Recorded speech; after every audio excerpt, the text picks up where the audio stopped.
On n'a plus d'eau, on n'a plus de gaz, on n'a plus d'eau potable. C'est un peu l'envers du décor, hein. On voit toujours que la van life c'est beau, tout est bien, on vit tranquillement dans notre van. Mais non, c'est pas vrai. C'est farnaqué là. On a besoin de travailler, il y a des nuages, il n'y a pas de soleil, on n'a plus du tout d'électricité.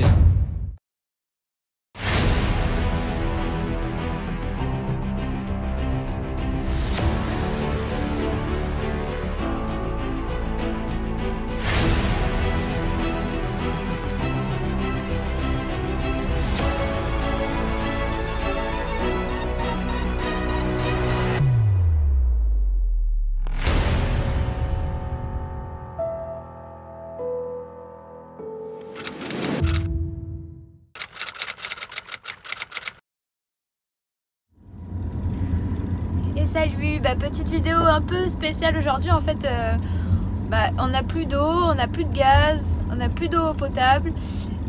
Quoi d'autre? C'est tout.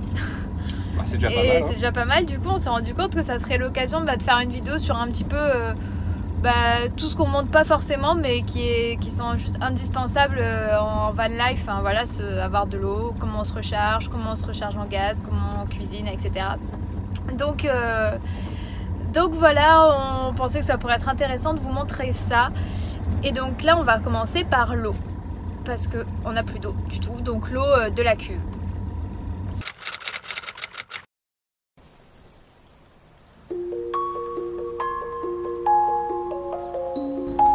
Alors ? C'est bon, je viens de demander, on est à la caserne de pompiers en fait. Je viens de demander si on pouvait remplir notre réservoir d'eau et il a dit pas de souci. Du coup je vais rentrer en marche arrière, on va en profiter pour remplir et puis on va vous montrer un petit peu nos réserves.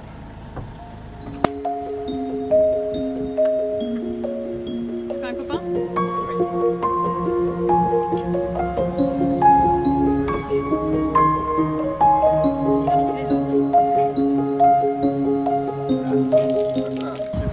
Sacrée pression ici chez les pompiers. Donc en gros en 2 minutes c'est rempli quoi.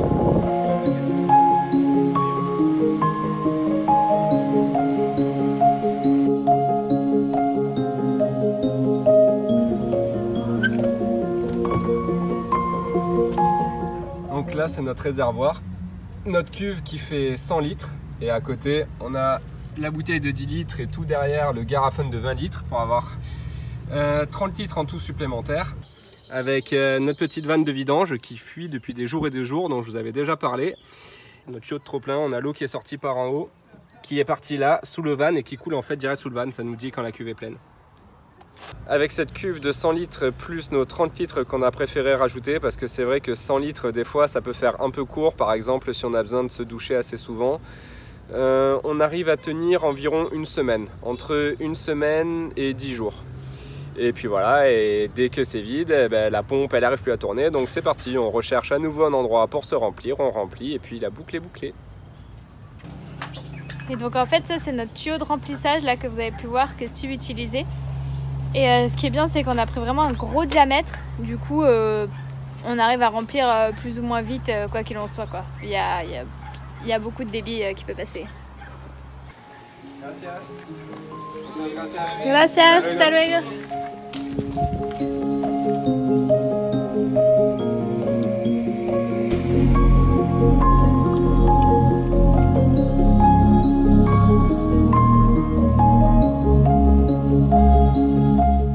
Donc voilà, l'eau pas potable on va dire c'est fait. Et du coup là on a de la chance parce que on était chez les pompiers, du coup il y a un gros débit et tout, mais c'est pas tout le temps le cas. Ouais. En gros, où est-ce qu'on se recharge en eau? Eh ben, la toute première fois qu'on s'est rechargé, je me souviens, la toute première fois, c'était au Canada. C'est pas une bonne astuce, hein, mais c'est pour la petite histoire. On est allé dans un car wash. Je sais plus. On est dans un car wash. Et on a mis des pièces en fait pour utiliser le Karcher. Sauf que le Karcher, ce qu'on savait pas, enfin on n'y avait pas pensé, c'est qu'il est vraiment optimisé pour utiliser le minimum d'eau avec le maximum de pression. Du coup, c'était super puissant, ça nous a quasiment pas rempli la cuve et en plus la puissance du Karcher a même réussi à nous percer un petit trou dans notre tuyau. Mais bon, du coup on a vite arrêté parce qu'on voyait que c'était pas le bon plan. Et il y a finalement le monsieur qui lui avait un tuyau par derrière qui est qui est venu nous remplir avec un tuyau. Mais bon, ça c'était pour la petite anecdote. Mais sinon, la majorité du temps, c'est quand même dans les stations essence, je dirais. Ouais, la plupart du temps, on a une station essence. En tout cas au Mexique, quand on se remplit en eau, enfin quand on se remplit en essence, on demande au passage si on peut se remplir en eau. À chaque fois, il y a pas de souci, on leur laisse un petit pourboire pour les remercier. Et puis voilà, ça c'est bien. Sinon, il y a les Starbucks, les McDo. Souvent, on avait vu ça aux États-Unis et au Canada. À l'arrière du commerce, on trouve des petits robinets. Ça leur sert à nettoyer, j'imagine, la façade ou quoi.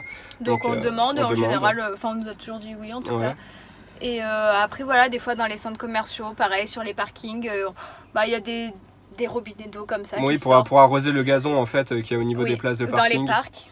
On a fait dans les parcs aussi. Alors les parcs, des fois, c'est un peu plus compliqué. Je me souviens qu'on s'est déjà rempli dans des parcs, mais c'était des tuyaux qui étaient à l'intérieur du parc. On ne pouvait pas y accéder en voiture, donc on était obligé de remplir une bouteille et faire les allers-retours. Et quand vous montrez Alison, heureusement, on a un gros tuyau. Ça nous permet de pouvoir verser assez rapidement nos bouteilles à l'intérieur et gagner du temps. C'est ça. Mais donc voilà, ça dépend, ça peut aller très vite, comme chez les pompiers où il y a des gros tuyaux, ou très lentement dans un parc où on doit faire les allers-retours plusieurs fois. Mais en gros, on trouve quand même relativement facilement, peu importe. C'est ça, en fait, il faut juste oser. Les premières fois au Canada, on n'osait pas trop aller demander ce qu'on pouvait se remplir en eau, puis à force, on a pris l'habitude et maintenant on ose. Oui. En général, les gens sont contents de nous rendre service. Oui, donc ça, c'est l'eau qu'on utilise pour donc le robinet. Voilà, c'est ce que j'allais dire. On l'utilise uniquement pour la douche et le robinet, parce que je sais pas si vous avez vu là, par exemple, quand on a rempli dans les bouteilles, l'eau elle est un petit peu jaune, elle est pas bien claire, parce que l'eau au Mexique n'est pas du tout potable. C'est pas comme chez nous, on peut pas la boire directement en sortie du robinet et on n'a pas installé de filtre. Certaines personnes installent des filtres à charbon à la sortie de la pompe, ce qui leur permet de pouvoir la boire. Ou des gros systèmes de filtration. Enfin, il y a plein de systèmes. Oui. Mais du coup, nous on la boit pas. Et on l'utilise pour faire la vaisselle, se brosser les dents, se laver, faire la lessive. Ouais, c'est ça. Et pour pouvoir boire, on a notre garafone qui justement est vide et on va vous montrer comment on remplit ça. Bon, du coup, après l'eau pas potable, on va passer à l'eau potable. Nous, ce qu'on fait pour l'eau potable, en fait, on a acheté un gros... un garafone, c'est une grosse bouteille de 20 litres. Une bonbonne, une grosse bonbonne d'eau de 20 litres. 20 litres, 20 litres. Et du coup, on l'achète une fois et après, on peut la re-remplir. En fait, il y a deux solutions. Donc, soit on va dans ce qu'ils appellent les agua purificada, donc c'est de l'eau non potable en fait qui est traitée directement sur place et où tu peux re-remplir ta bouteille. Et la deuxième possibilité, vas-y. C'est soit dans des petits centres commerciaux, dans des supermarchés en fait, là où ils vendent les bouteilles. Juste, on rend notre bouteille vide, on récupère une bouteille pleine, on paye que le prix de l'eau. Voilà. Parce qu'il faut savoir qu'un garafone, ça coûte environ 130 pesos plein. Et si juste on échange notre ancien garafone contre un nouveau, c'est environ 30 pesos, donc juste le prix de l'eau. Alors que dans une agua purificada, on va payer 10 pesos le plein. Entre 10 et 15, ça dépend. Voilà, donc c'est quand même bien moins cher, c'est pour ça qu'on préfère passer par ça. Et après, il y en a un peu partout. Oui, on en trouve assez régulièrement quand même. Mais ce qu'on fait aussi, si on veut pas trop s'embêter, du coup nous on utilise l'application iOverlander qu'on utilise pour plein de choses, mais notamment pour trouver l'eau et le gaz, qui est encore plus compliqué à trouver. Du coup là on en a trouvé une juste à côté, donc on va aller voir et on va vous montrer comment ça marche.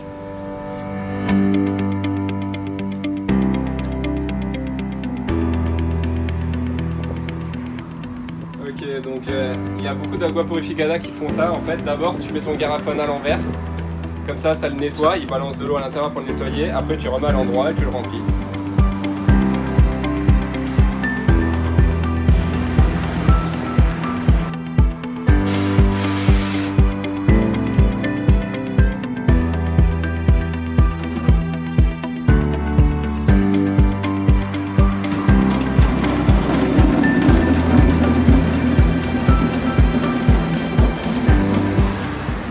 C'est fait arnaquer, il a pas rempli jusqu'en haut.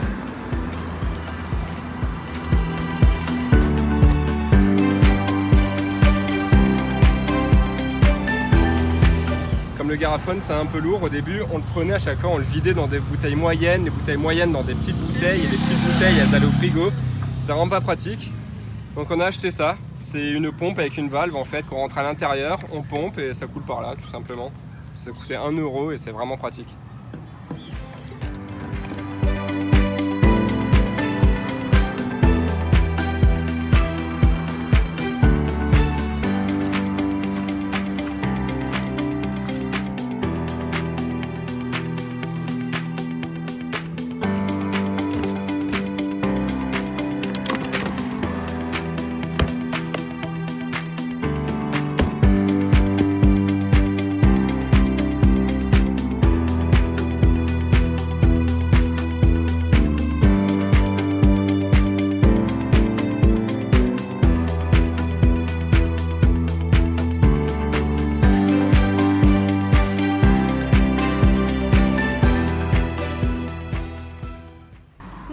l'eau potable. C'est vraiment, vraiment simple. C'est vrai qu'au début, quand on était au Canada, États-Unis, en fait, on buvait directement l'eau de la cuve. Parce qu'en fait, vu que l'eau est potable là-bas, on la remplissait directement d'eau potable. Du coup, voilà, on la consommait directement. Mais là, vu que l'eau n'est pas potable et qu'on n'a pas de filtre, voilà, c'est ce qu'on fait. Mais c'est franchement facile, donc il n'y a pas de problème. Là, les 20 litres, ou 19 peut-être, on a eu pour 10 pesos, donc moins de 50 centimes. On vous mettra exactement combien ça fait.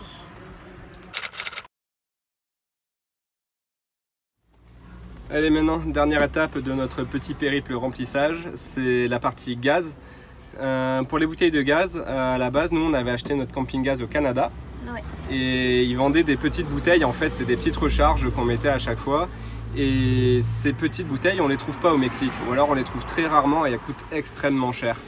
Donc ce qu'on a fait, c'est qu'on est allé dans un petit magasin de bricolage en Basse-Californie et en fait ils nous ont bidouillé un adaptateur pour qu'on puisse brancher des bouteilles de gaz normales. Donc là on a une bouteille de gaz, je ne sais plus de combien de litres, enfin 4, quand même 4 litres, ouais, enfin elle est quand même assez grande, bien plus grande que toute petite qu'on avait, et c'est celle-là qu'on va faire remplir. C'est ça, en fait, au début c'était des bouteilles qu'on utilisait, qu'on rendait, qui étaient consignées mais qu'on pouvait pas re-remplir du tout, quoi. Donc en plus ça faisait avoir plein de bouteilles et tout, c'était pas hyper pratique. Du coup là la grosse bouteille c'est quand même bien plus pratique. Ouais. Du coup et ça tient bien plus longtemps, ça tient environ entre un mois et demi, entre 1 mois et 2 mois, ça dépend à quelle fréquence on l'utilise. Donc nous on l'utilise que pour faire à manger. Parce qu'on n'a pas l'eau chaude, donc ouais. C'est la seule raison. Et du coup, c'est un peu plus compliqué à trouver que l'eau. Enfin, plus compliqué. Il y en a moins, en fait, on va dire, on tombe pas dessus. C'est des stations, c'est comme des stations essence, mais c'est des stations de gaz. Voilà, donc pareil, on utilise la même appli et Overlander. Là, on a vu qu'il y en avait un pas très loin. Et donc, c'est parti.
Le gaz c'est terminé, on en a à peu près pour un mois et demi je pense.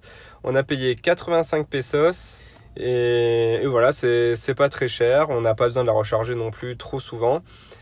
Par contre, il y a quelque chose qu'il faut savoir à propos de cette bouteille, c'est qu'on l'a achetée au Mexique et partout en Amérique, ils n'ont pas les mêmes embouts et ils n'ont pas non plus les mêmes normes sur les bouteilles. Donc c'est probable qu'en continuant de descendre, on doive changer de bouteille. On essaiera de tenir avec celle-là, mais on verra, s'il faut changer, on changera. En tout cas, elle est parfaite, elle fait 6 litres, 4 kilos, la taille est franchement nickel, elle rentre pile poil dans notre placard. Et puis voilà, allez, c'est parti pour la suite.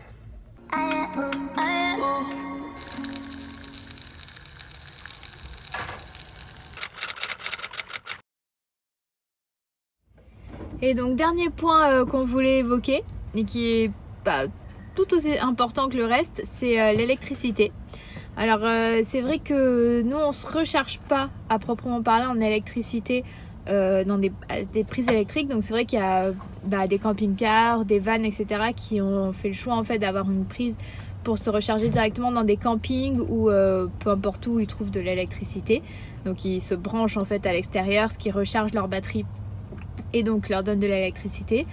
Nous on n'a pas fait ce choix, enfin on a quand même tout, on a la prise, etc. mais on ne l'utilise pas parce que on savait qu'on allait aller très peu dans des campings et faire plutôt des spots nature ou sauvages. Du coup on a plutôt misé sur les panneaux solaires pour recharger notre batterie. Donc je vais vous montrer ça. Donc on se recharge pas à proprement parler, mais en fait si, on se recharge par le soleil. Et donc on va montrer un petit peu comment ça fonctionne. Donc en gros voilà la prise là, il faudrait juste qu'on change la prise parce que c'est pas la bonne. Mais si on voulait se recharger directement par l'électricité dans les campings ou quoi que ce soit, on se brancherait comme ça. Pour ceux qui se demandent, cette prise, ça s'appelle une prise maréchale. C'est ce qu'on trouve sur toutes les ambulances. Et soit on peut acheter un adaptateur sur internet, mais ça coûte cher, soit changer la prise et mettre une prise noire. Notre placard électrique, bon c'est un peu le boxon, hein. C'est vrai qu'il aurait fallu un peu cacher les fils, mais bon voilà, c'est notre placard électrique. Pour recharger en électricité, nous on a nos panneaux solaires qui sont reliés à notre régulateur de charge MPPT, qui du coup nous recharge la batterie. Et à côté, on a notre coupleur séparateur, idem, qui est relié à l'alternateur et qui nous recharge notre batterie. Notre batterie fait 115 ampères. Ça nous permet de tenir environ 3 jours sans soleil et sans charger l'ordinateur qui lui par contre prend pas mal. C'est suffisant, on avait fait tous nos calculs avec et c'est très bien. Et pour avoir le 220, on a fait le choix en fait d'installer du 220. C'est vrai que c'est pas obligatoire, on peut trouver plein d'adaptateurs 12 volts, mais c'est quand même plus confortable sur les appareils qu'on veut utiliser. On a un transformateur 1000 watts, avec ça on peut brancher la plupart de nos appareils domestiques, que ce soit des chargeurs ou que ce soit même une scie sauteuse, on a réussi à brancher sans problème. Mais voilà, on peut pas brancher de gros trucs non plus dessus, mais c'est largement suffisant pour la van life. Donc en gros voilà pour l'électricité, c'est pas comme le gaz, l'eau, on n'a pas besoin d'aller quelque part on va dire pour le recharger, ça se recharge on va dire tout seul.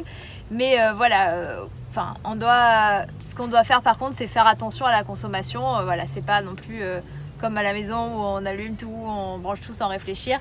D'ailleurs je sais pas si tu l'as montré, mais on a un petit boîtier, on va zoomer dessus, qui nous dit le pourcentage de la batterie, etc. Donc c'est vrai on fait attention, on vérifie régulièrement où ça en est au niveau de l'électricité. Donc voilà, c'est un petit ampèremètre qu'on a acheté sur Amazon, il coûte 10 € je crois, on vous mettra le lien dans la description. Vraiment pratique, très facile à installer, ça nous donne le pourcentage de batterie, l'intensité et ça peut même nous donner la température de la batterie. Là bon, on a 76% parce qu'il y a le soleil qui tape un peu, d'ailleurs on voit que ça varie suivant s'il y a des nuages. Et ça nous arrive par contre le soir d'être complètement HS, d'avoir plus du tout de batterie. Donc voilà, c'est des situations qui arrivent quand par exemple on va passer 3 jours, qu'on a besoin de travailler, on va beaucoup tirer sur la batterie, qu'il y a des nuages, il n'y a pas de soleil, on se retrouve à la fin des 3 jours, on n'a plus du tout d'électricité et c'est là dans cette situation qu'on a besoin d'allumer le moteur pour pouvoir coupler les batteries, que l'alternateur il tourne et que ça nous recharge tout ça pour qu'on puisse repartir de plus belle.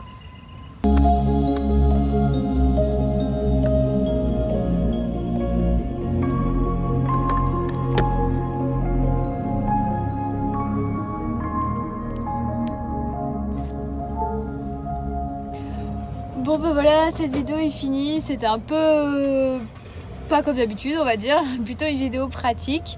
Mais c'est vrai que des fois on nous demande est-ce que c'est pas trop galère pour se remplir en eau, etc.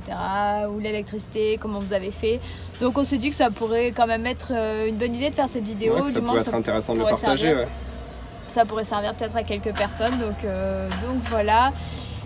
Ça montre aussi que la vie en van, il y a quand même des choses à penser, des choses à faire. C'est un peu l'envers du décor, hein. On voit toujours que la van life c'est beau, tout est bien, on vit tranquillement dans notre van. Mais non, c'est pas vrai. Franchement, on passe aussi beaucoup de temps à chercher où on va dormir, à chercher comment recharger en eau, comment recharger en gaz. Des fois, on se retrouve le soir, on est en train de cuisiner, tout va bien, puis paf, on n'a plus de gaz, on a un plat à moitié cuit et c'est la galère. Donc voilà, il n'y a pas que des bonnes choses non plus dans la van life, même si c'est quand même un super mode de vie.